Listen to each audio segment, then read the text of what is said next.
it is definitely part of our wider produce story as well. So it's the same fish that's coming in, that's getting prepped and landing on plates. So people are eating that fish. They can take that fish, bring home.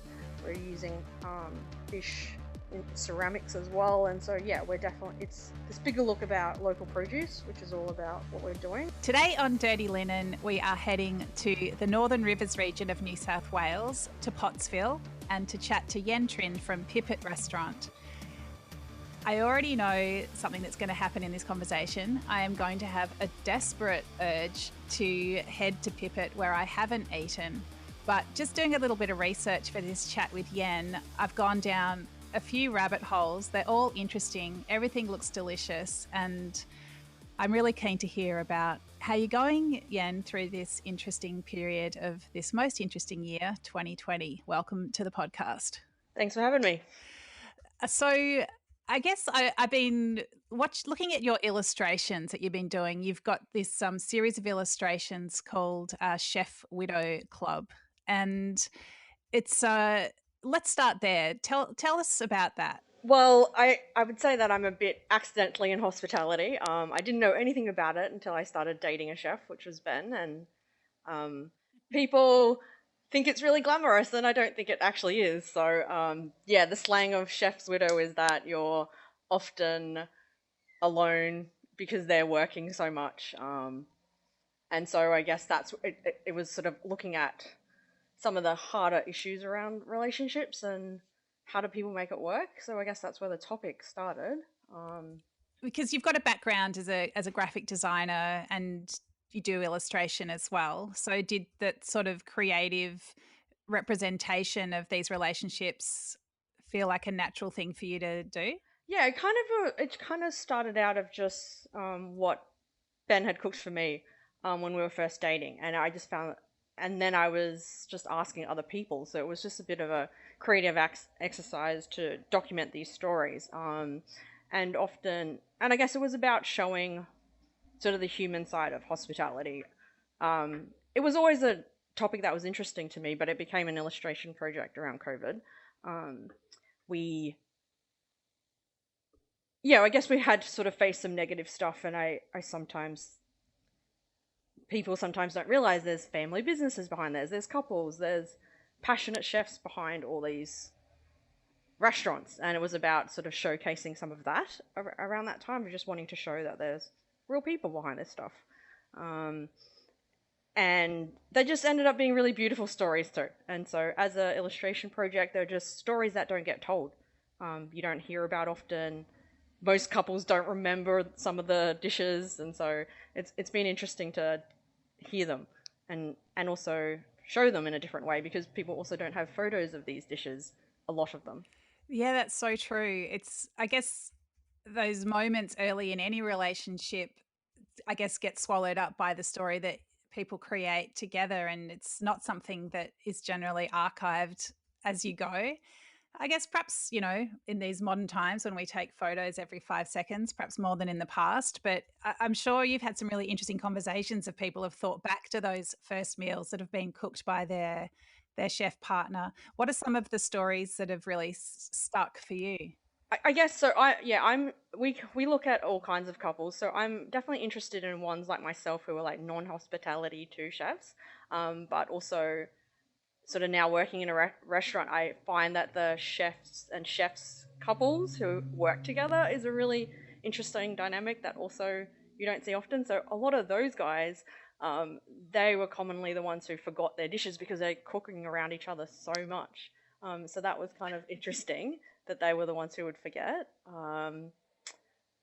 I guess some of the stories I've loved is also when the dishes landed on real menus as well. So that's really fun. And that's kind of the stories I don't think guests also know. So tea and anchovy is one of those dishes where it's on their real menu. But I'm sure their guests don't know about it. It's interesting because, of course, the idea of a chef widow presupposes this idea of a man who's the chef and a woman who's the widow. But, T and JY that you just mentioned, that they're a lesbian couple.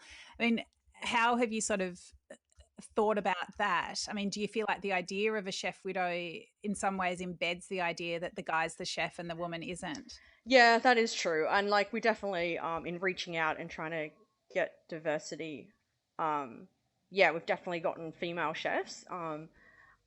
I guess sometimes I find husbands aren't as great at sharing the story, so I think women are still great at sharing that. But yeah, we've got female chefs with stories from husbands, and as well as yeah, same-sex couples as well.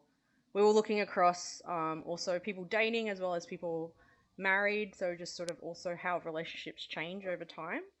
Um, and it's different when you've got kids and all that sort of stuff. So it's looking at a couple of different dynamics. What's your story with that? What's your dish? My dish was pasta. So it's something that Ben really loved making as an apprentice, and it's still something he makes at home. So that's kind of one of his fave dishes. And we were early on in the dating where it was kind of hard to find things to do. We had this sort of alphabet game. So it was like one week the activity was around A, and through all the letters of the alphabet. So we were C week, and so he made me calamari pasta. He cooked for me, so that was C week. Wow, what did X week end up being? I don't know. I'm sure we should have documented all this stuff at some stage, but yeah, I don't really remember. I remember things like B. We were at a bar that was called Bowery. Um, I don't remember X. I would just think it just makes me think of it because whenever we play those games in the car on long trips with the kids, X is always the one that you get stuck on, whether it's thinking of a food or a country or an animal. X is always the stumbling block. Yeah, I have no idea now. I'll have to ask him. I actually don't remember. Um, so, for people like me who haven't been to Pipit, can you give us a little rundown on what sort of restaurant it is? Well, it changed a little bit. So since COVID reopening, we are set menu only. We used to do a la carte before that, but we're all about Northern Rivers produce, a lot of seafood, lots of vegetables. We do and poultry. We don't do red meat, and it's very much a reflection of our area. We're right on the beach, so it's very coastal and very light, and that's the kind of vibe and menu we have. And it's an open kitchen, isn't it? So all the sort of workings of the restaurant are very evident to anyone who's there. Yeah, so open kitchen. Part of that was really Ben wanting like a counter sort of design. So we have 12 seats that sit around the open bar and kitchen, and you can watch the chefs and have a chat to them. And then we've got sort of tables and a courtyard area as well. And how do you balance your life between the restaurant and your graphic design work and, of course, being a parent? I I'm sort of behind the scenes of the restaurant, which is kind of a full time job, really, but it's more at night time and the weekends. And then I also do a graphic design job 3 times a week. Yeah, 3 times a week. I guess that was kind of part of this chef widows thing as well. I mean, coming not from hospitality and owning your restaurant, it was always a question of where I fit into that. Am I just the wife? Am I the admin person? Am I working service? Am I the manager? So all this sort of stuff, I'm still probably trying to figure out. But for me, it was really important to keep my own design stuff. I don't think I'd be, if I wasn't married to Ben, I probably wouldn't be in the restaurant game at all. So I guess I'm new to it and still learning it. As an outsider, what do you think of this crazy hospitality world? What does it look like to you? It is, yeah. So my background's very corporate. I guess I've been working in government and sort of projects where you and Commonwealth Games and things that you're planning like 2 years out. And Ben in the kitchen is working, 2 hours out. You got to get ready for service, and so I see such a difference in how planning is done, and I guess also how teams work are very different.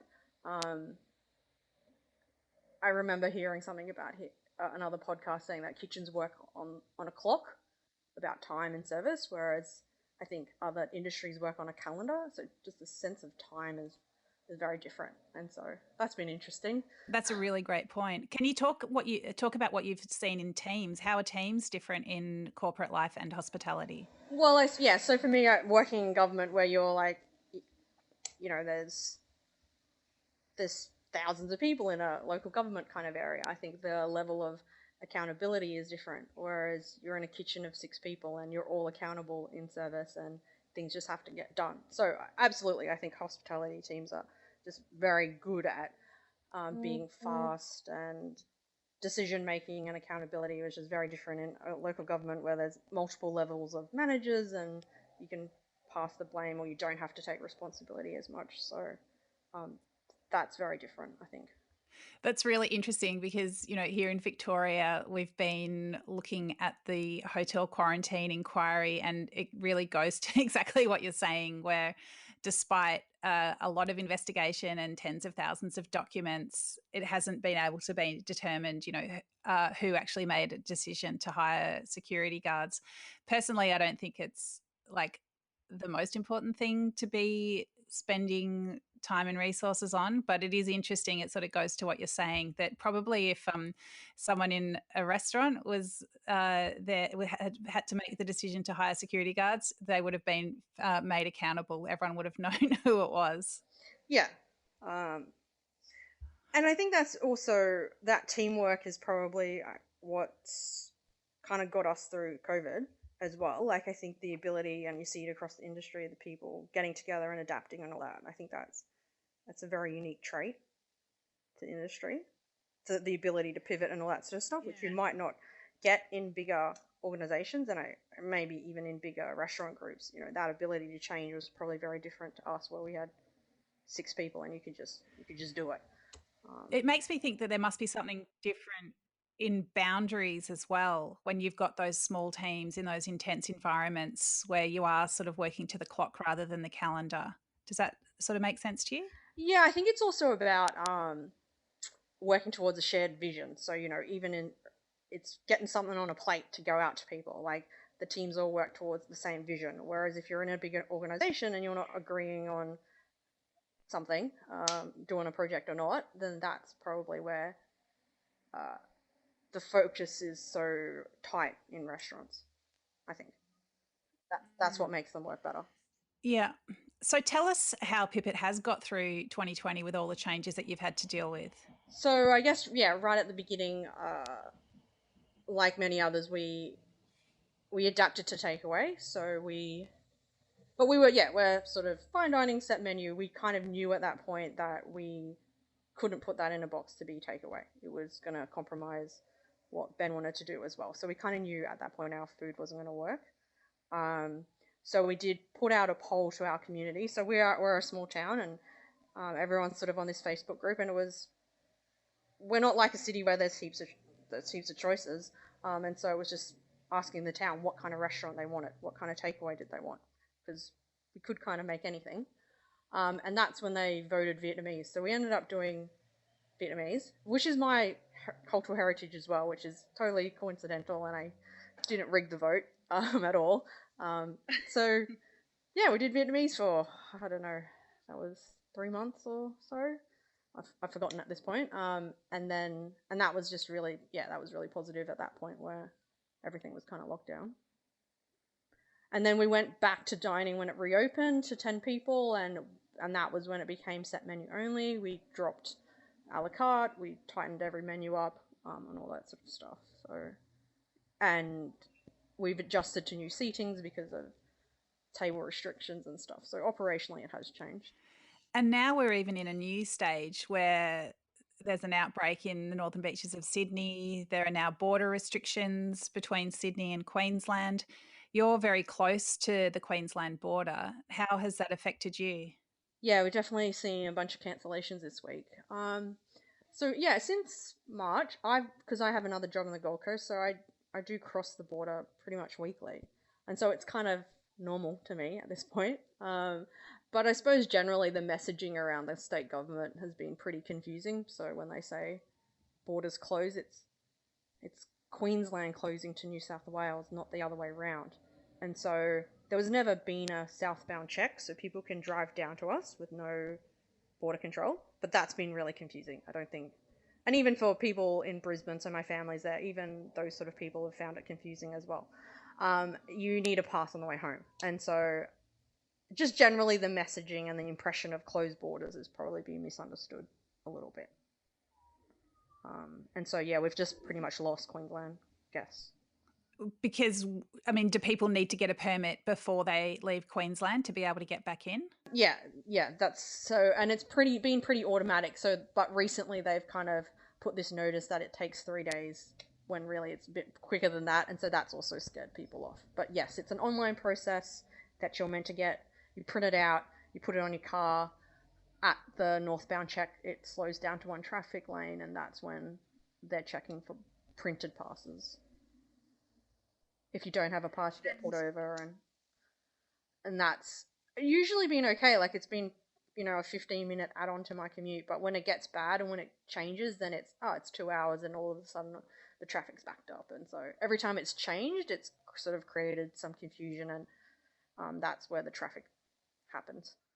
So before borders to Queensland reopened, when was it? It was only in November, wasn't it? Were you still able to go back and forth to your job on the Gold Coast? Yeah, so that I've always been fine to get up there. There was sort of the period of the border bubble kind of phase where I couldn't go to Brisbane, my family couldn't go down, where you could only sort of travel between Pottsville and the Gold Coast. There was that period of time. That was probably the tightest restriction.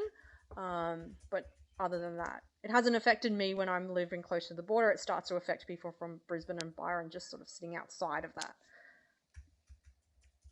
That was also confusing at the time. I mean, it's so crazy, isn't it? If you think of, if we were trying to have this discussion a year ago and imagining that all these things were going to happen, that, you wouldn't be able to visit your family in Brisbane. We just could not have conceived of any of this. No, and even now, like now that it's come back, I've just kind of just given up predicting it. Actually, it's just a bit. You kind of just have to go with it. So even this time, it's just like, it's back. You can't do anything about it. It is what it is. So how much is business down? I mean, it's hard to say, but yeah, we've definitely had cancellations just in the last couple of days. Around, yeah, even Gold Coast people who are half an hour away from us, but still have to cross the border. So It's a lot. The other thing I wanted to ask you about was the crazy weather that you've had in northern New South Wales recently. Did that hit you in Pottsville? Yeah, the Tweed is definitely a low-lying area, so we weren't directly affected much, but yeah, certainly around the Tweed River and these areas, there was some localized flooding, but nothing more than usual. Yeah, just the usual flood.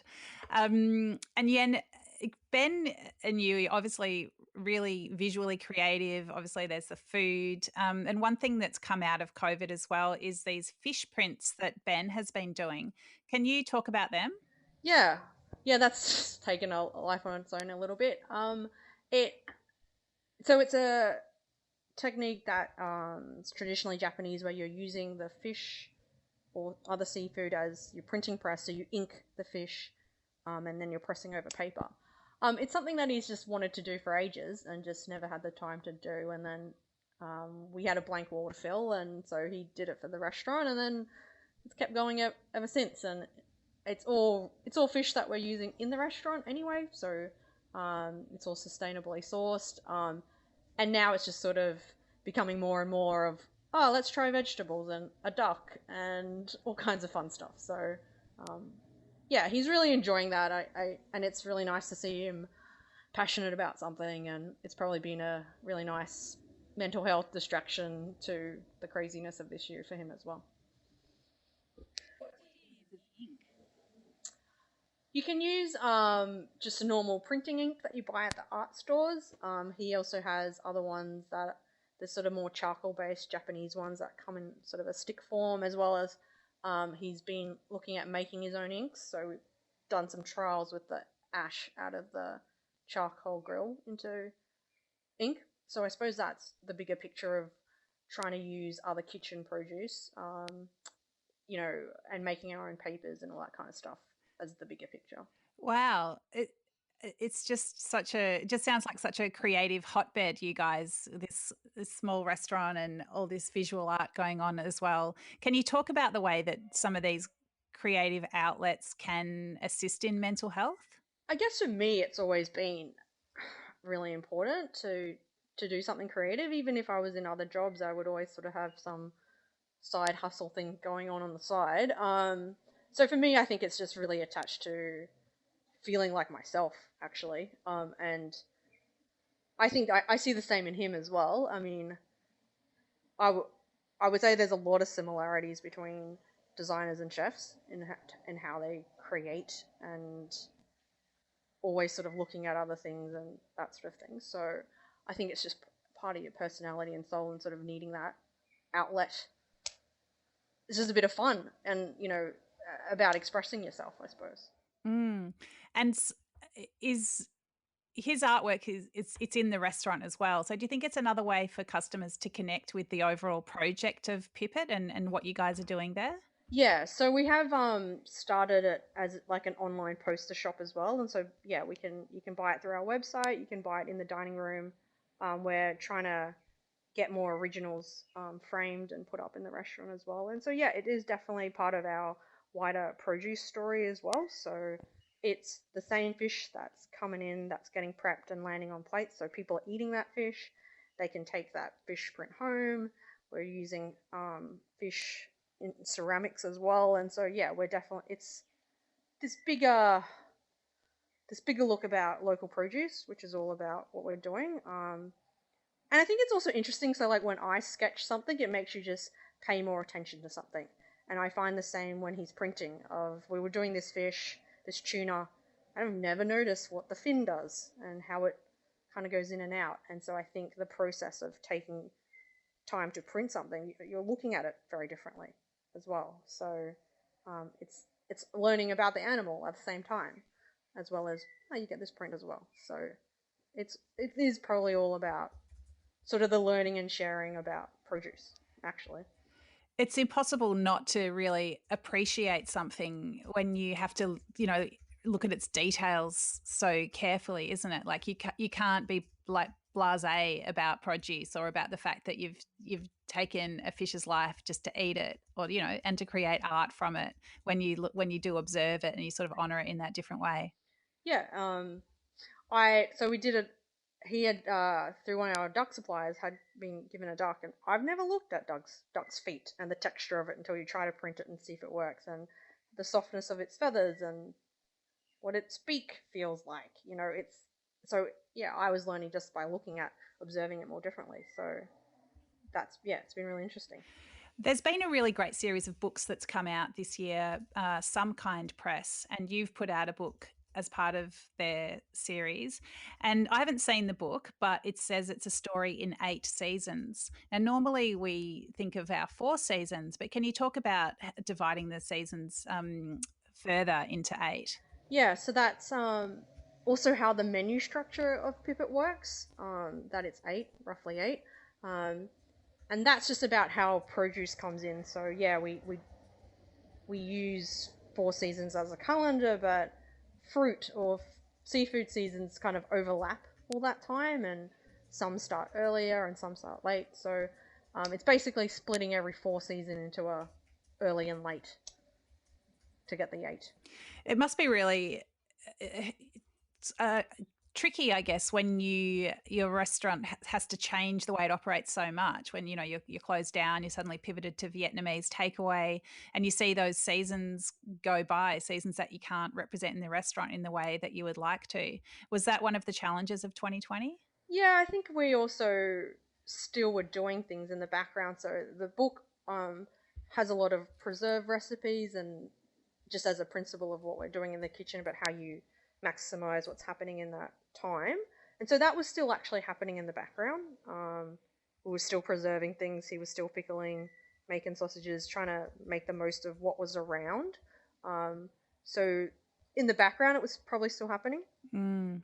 It's funny, I took a jar of duck rillettes out of the fridge yesterday and put them through a pasta, and they were my lockdown rillettes. I got a bit obsessed with duck through our long winter, and it was I really appreciated the feeling that I had while I was making those rillettes months ago, and the fact that I could eat them last night in a very different mindset. But there is something, I guess, when you're preserving food, you're also preserving the moment that you made it in, aren't you? Yeah. Yeah, I never really thought of it like that. But yeah, and they're all dated and labeled, so you'd come back to remembering that time that it was made. Some of them, the preserves really range, but he's got vinegars going on for years, as well as some that are taken months to do. So it's just a lot of hoarding, actually, I think. And then when the time's right, he'll use them. Um, and actually, that was interesting during COVID, where he had hoarded so much and was like saving it for a rainy day. Well, actually, let's just use them and let's make the most of them. So there was also a bit of that during COVID for him as well. Yeah, this is the rainy day. Yeah, and if you were to sketch a plan for 2021, what do you think it would look like? Well, before the reset this week, it was all feeling pretty stable and optimistic, and we it's been really difficult, but things that we have been able to do since has really helped us, like going to set menu and all that has been really great, getting more efficiencies around seatings and stuff. So, you know, I'm optimistic for something, a much more stable year. I'm probably rethinking that a little bit this particular week, but yeah, overall optimistic. Well, I hope your optimistic vision is fulfilled, that this Sydney cluster comes under swift control and we can go back to a little bit more normal, open borders, families that you can easily visit, and Queenslanders that can come down to your restaurant without any concerns at all. Yen, thank you so much for coming along today to have a chat to Dirty Linen. Really fantastic to get your perspective. No problem. This is Dirty Linen, and I'm Dani Valent. We air the issues that the hospitality industry finds hard to talk about. We spend a week thrashing around each issue, hearing from different people with unique perspectives. We want to hear from you as well. If you have something that needs to be said about a topic, get in touch so we can include your perspective. Contact us at dirtylinen@deepintheweeds.com.au or hit us up on Insta at Dirty Linen Podcast. We can't wait to hear from you. This is a Deep in the Weeds production. It's a really tricky one because, from a government point of view, I can